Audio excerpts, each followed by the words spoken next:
Students, welcome to PCS Akhada. And student, आज हम यहाँ पे रेलवे एनटीपीसी से रिलेटेड हमारे एमसीक्यू सीरीज को हम करते हैं कंटिन्यू। ठीक है जी, ओके। तो यहाँ पे आपको पता ही है रेलवे एनटीपीसी का हमारा कोर्स यहाँ पे लॉन्च हो चुका है। That price is only 999।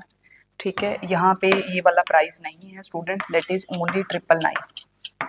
तो आप इतने में पूरा बैच असेस कर सकते हैं स्टूडेंट। ठीक है, जिसमें आपको कंप्लीट सिलेबस करवाया जाएगा रेलवे एनटीपीसी का।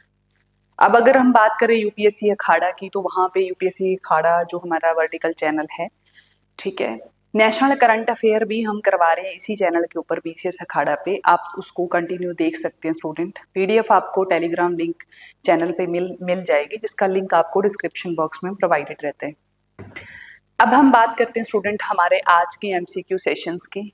तो पहला एमसीक्यू सेशन आपकी स्क्रीन पे है, आप उसको देखिए, पढ़िए एंड देन आप उसको अटेम्प्ट कीजिए। देखो क्या कहता है। पहला कहता है which country is supplementing A carbon tax. कहता है कार्बन टैक्स। कार्बन टैक्स का यहाँ पे मतलब है स्टूडेंट कि जितना हम कार्बन एमिट कर रहे हैं, कार्बन जितना हम इन्वायरमेंट के अंदर एमिट कर रहे हैं कि नहीं कर रहे, बिल्कुल कर रहे। जितनी हमारा ऑटोमोबाइल इंडस्ट्रीज हैं, हमारी खुद की फैक्ट्रीज हैं, इंडस्ट्रीज हैं, व्हीकल्स हैं, सब के सब एमिट कर रहे हैं, है ना। तो यहाँ पे क्या हो रहा है कि ग्लोबल वार्मिंग की बहुत ज्यादा प्रॉब्लम हो गई है। अब उसको टैकल कैसे कर सकते हैं स्टूडेंट? टैकल करने के लिए तो वही है कि हम क्या करें यहाँ पे, एक तो हम अपना जो भी एनर्जी का सोर्स है उसको हम चेंज करें।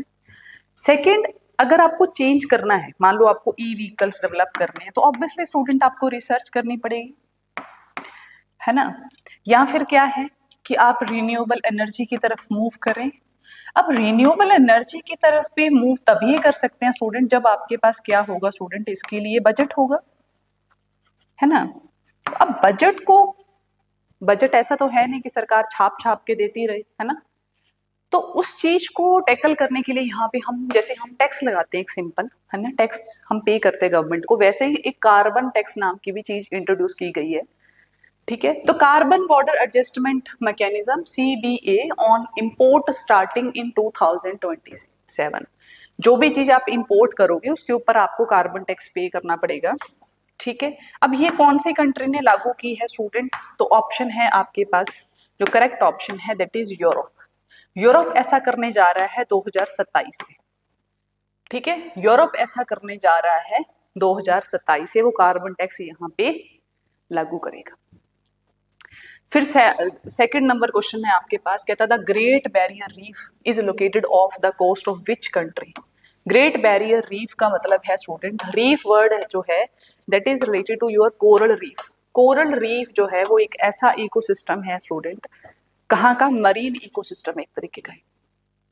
जैसे लैंड के ऊपर, धरती जो हमारी लैंड है ना, उसमें हमारा सबसे बड़ा इकोसिस्टम कौन सा है? हमारे फॉरेस्ट से।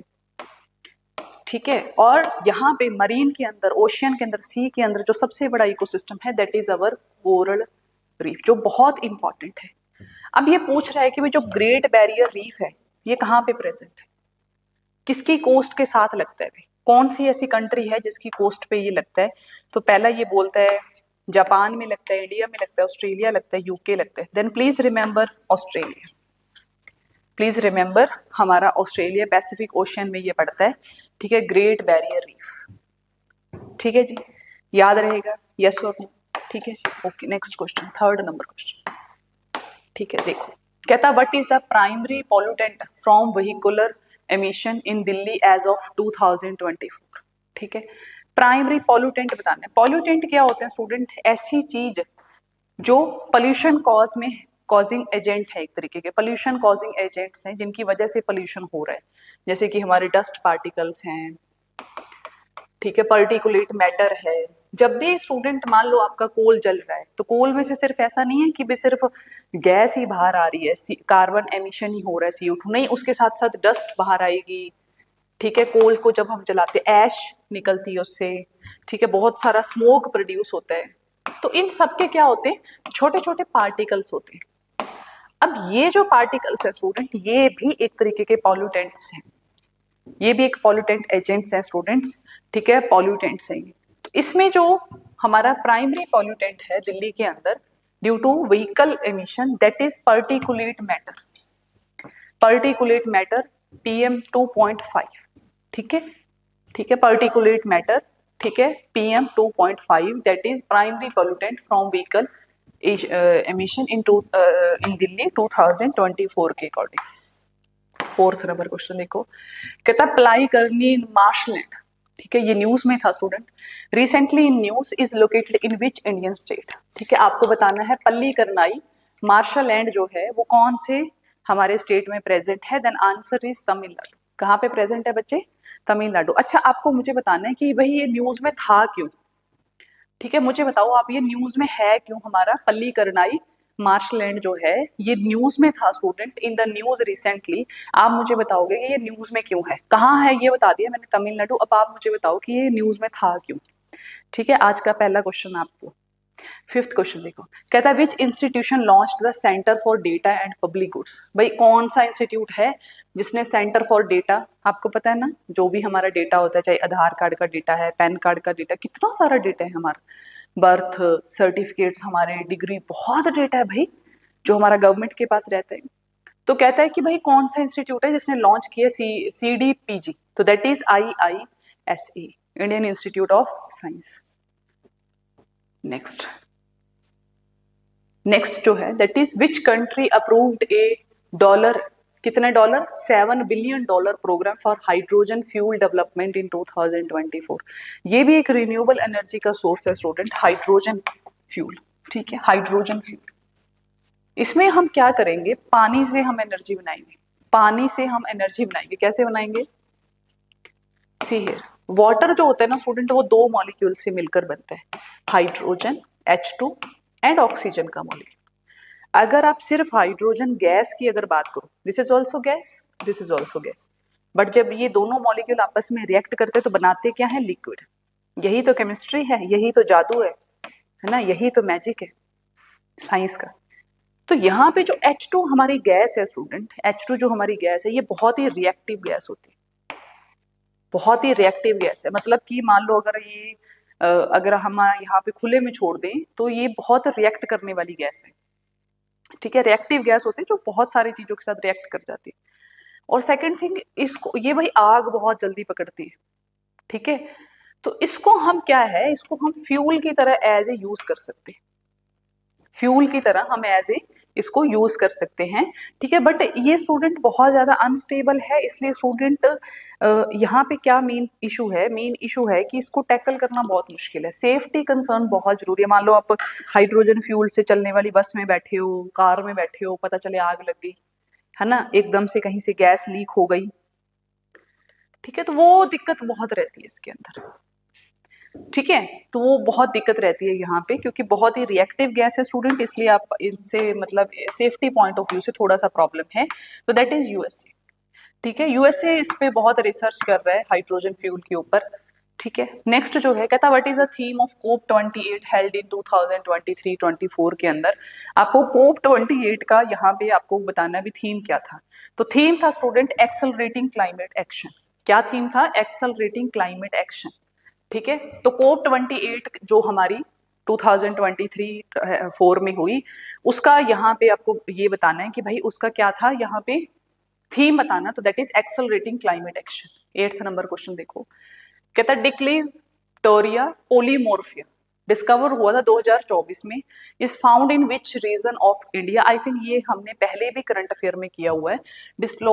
डिस्ली टेरा पोलीमोर्फा जो है वो हमने डिस्कवर किया वेस्टर्न घाट्स के ऊपर, ये आप याद रखोगे बच्चे, न्यूज में काफी रहा है, ठीक है, ओके, वेस्टर्न घाट्स पे इसको डिस्कवर किया गया। 9th नंबर क्वेश्चन देखो, कहता the accelerating sustainable state energy transition asset platform was launched by which body, ठीक है, आपको बताना है कि भाई सस्टेनेबल स्टेट एनर्जी ट्रांजिशन। अब ना आप वर्ड से समझा करो बच्चे, क्योंकि मैं हर रोज करंट अफेयर पढ़ा रही हूँ, तो हर रोज तो मैं एक सेम वर्ड नहीं समझा सकती ना आपको।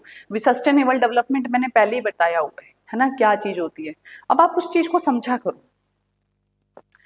कौन है भाई इसका? That is NITI Aayog. नीति आयोग हमारी एक और बहुत ही अच्छी ऑर्गेनाइजेशन है, ठीक है, काफी चीजों पे ये काम करती है, ठीक है, तो दैट इज नीति आयोग, ठीक है, ठीक है, क्या करती है भाई, एसेट प्लेटफॉर्म को इन्होंने लॉन्च किया है।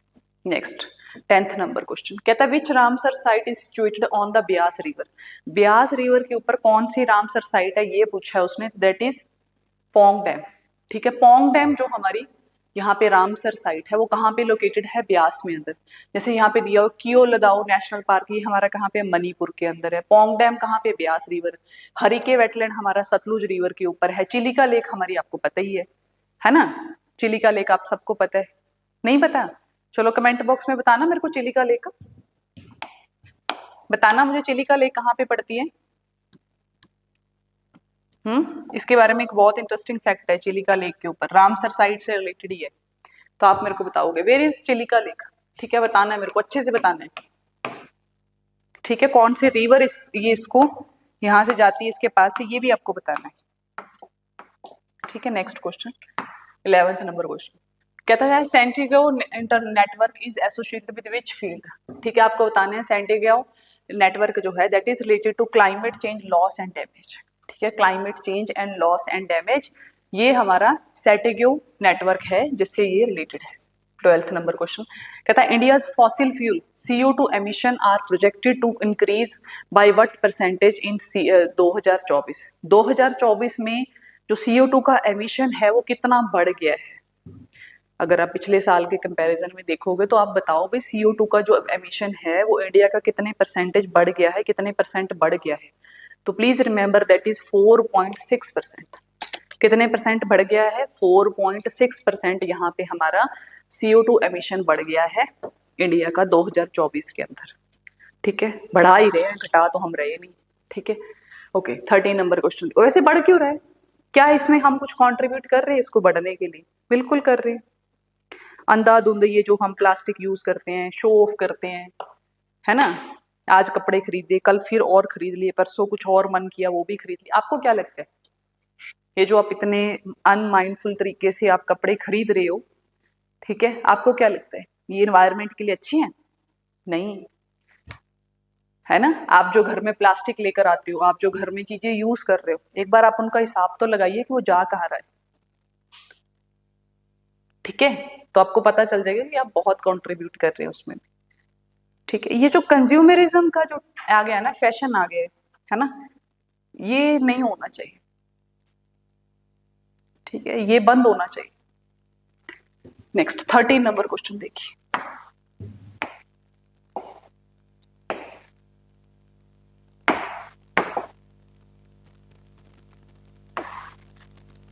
कहता है विच technology focuses on combining solar energy with agriculture.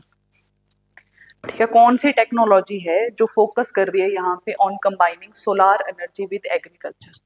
कौन सी टेक्नोलॉजी? तो कौन सी टेक्नोलॉजी है? एग्री वोल्टेक्स। पता है ना आपको, पहले भी मैंने ये टर्म आपको क्लियर की हुई है, एग्री वोल्टेक्स। ठीक है जी,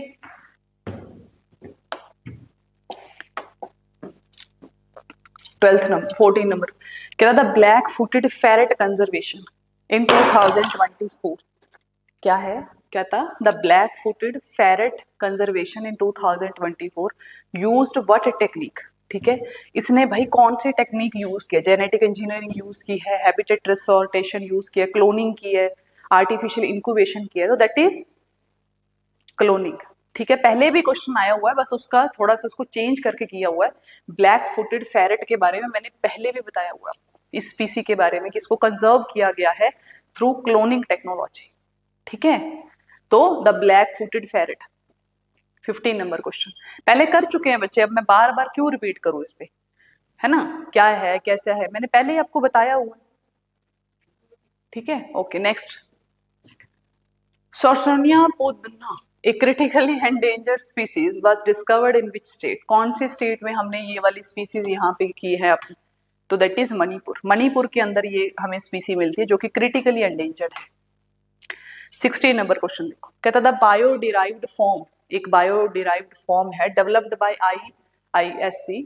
ठीक है, is used for which sector? कौन से सेक्टर में इसको हम बायो डिराइव्ड फॉर्म यूज करते हैं ना हम। ठीक है, तो वहां पे ये पूछ रहा है कि भाई कौन सी इसमें यूज कर रहे हो, दैट इज FMCG पैकेजिंग के अंदर हम इसको यूज करते हैं। पैकेजिंग के लिए हम यूज कर रहे हैं बायो डिराइव्ड फॉर्म को। ठीक है, ऑब्वियसली डिग्रेडेबल होगी, है ना, नेक्स्ट क्वेश्चन 17 नंबर कहता what major global event is linked to the drop in African elephant population as of 2024। भाई जो हमारी अफ्रीकन एलिफेंट स्पीसी है ना, उसकी पॉपुलेशन यहाँ पे कम होती जा रही है। क्यों कम होती जा रही है ये आपको बताना है। तो that is due to the poaching, शिकार बहुत ज्यादा होता है। ठीक है, एक तो अफ्रीका के अंदर मेन जो प्रॉब्लम है ना स्टूडेंट, वो ह्यूमन एनिमल कंफ्लिक्ट बहुत ज्यादा है। ठीक है, वहां पे मेन रीजन ये भी है सेकंड, जो अभी आपने देखा होगा कि गवर्नमेंट ने यहाँ तक अलाउ कर दिया कि भाई आप एनिमल्स को मारकर खाइए। क्यों अलाउ कर दिया? क्योंकि वहां पे भुखमरी बहुत बढ़ गई थी। तो उन्होंने बोला कि भाई जंगलों में जाओ, शिकार करो और खाओ। ठीक है, तो ये एक मेन रीजन है यहाँ पे भुखमरी जो है, उसकी वजह से भी यहाँ पे पोचिंग जो है वो बहुत ही कॉमन है। ठीक है, अलाउ करती है गवर्नमेंट टाइम टू टाइम। क्यों अलाउ करती है? क्योंकि भाई है ही नहीं कुछ खाने के लिए, तो वो बेचारे खाएंगे क्या। ठीक है जी, तो ये यहाँ पे मेन है पोचिंग जो है, that is the reason behind major global event है एक। ठीक है, drop in African elephant number. 18 number question देखो, कहता which Indian state leads in adopting agrivoltaic farming. ठीक है, कौन सा ऐसा स्टेट है भाई जो लीड कर रहा है इस टाइम पे एग्रीवोल्टिक फार्मिंग के लिए। भाई वो एग्रीकल्चर के साथ साथ वो क्या कर रहे हैं, सोलार प्लांट्स लगा रहे हैं और एनर्जी भी जनरेट कर रहे हैं, that is Gujarat. 19 number question देखो, कहता what is India's projected renewable energy target for 2030 as discussed in 2024। ठीक है, भाई इंडिया का आपको प्रोजेक्टेड रिन्यूएबल एनर्जी टारगेट बताना है 2030 तक का, जो हमने 2024 में हमने डिस्कस किया, दैट इज 500 गीगावाट। ठीक है, इसमें इंडिया बहुत अच्छा काम कर रहा है, मतलब बहुत ही मतलब आई थिंक सो कि काफी प्रेज करने वाला काम है गवर्नमेंट का कि रिन्यूएबल एनर्जी में हम काफी अच्छा काम कर रही है। इंडियन गवर्नमेंट काफी जोरों शोरों से प्रोजेक्ट यहाँ पे लॉन्च कर रही है। ठीक है, तो सब्सिडीज भी प्रोवाइड कर रही है। तो दैट इज 500 गीगावाट एनर्जी जो है वो हम जनरेट करेंगे बाय यूजिंग रिन्यूएबल सोर्सेज, खास करके सोलर पैनल्स। क्योंकि इंडिया जो है वो बहुत ही आप कह सकते हो रिच कंट्री है for natural energy source, and that is our solar. ठीक है, सन से हम बहुत ज्यादा एनर्जी ले सकते हैं, क्योंकि जो इंडिया की लोकेशन आप उसको देखिए, इंडिया की लोकेशन इक्वेटर के पास है। यहाँ पे आपको मतलब ऑलमोस्ट आपको 7 to 8 मंथ जो है वो आपको बिल्कुल सनशाइन मिलता है आपको, है ना, सनशाइन आपको मिलता है यहाँ पे। तो उससे आप बहुत अच्छा यहाँ पे सोलर पैनल्स के थ्रू एनर्जी बना सकते हो। ठीक है, ओके। 20 नंबर क्वेश्चन देखो, last question of the day, कहता है which global initiative focuses on the simultaneously use of land for food and energy production. तो that is international solar alliance. You know that कि इसका जो headquarter है वो हमारा गुरुग्राम के अंदर है ना। तो यहाँ पे ठीक है, यहाँ पे इंडिया बहुत जोरों शोरों से एग्रीकल्चर खास करके जो सेक्टर है वहाँ पे वो डेवलप कर रहा है सोलर एनर्जी को। ठीक है, प्लांट्स वहाँ पे लगा रहा है, पैनल्स लगा रहा है। रीजन उसके पीछे का यही है कि भाई जो एग्रीकल्चर लैंड है उसका हम ड्यूल यूज करें। ठीक है, और उससे हम एनर्जी बनाएं। ठीक है, वो हम घरों में सप्लाई कर सकते हैं, वाटर एक्सट्रैक्शन के लिए हम उसको यूज कर सकते हैं, और बहुत सारी चीजें हैं जिससे हम उस एनर्जी से हम उसको चला सकते हैं। ठीक है जी, ओके। तो इंटरनेशनल सोलर अलायंस। ठीक है बच्चे, तो इसी के साथ स्टूडेंट हमारा आज का सेशन होता है यहाँ पे over. Thank you, have a nice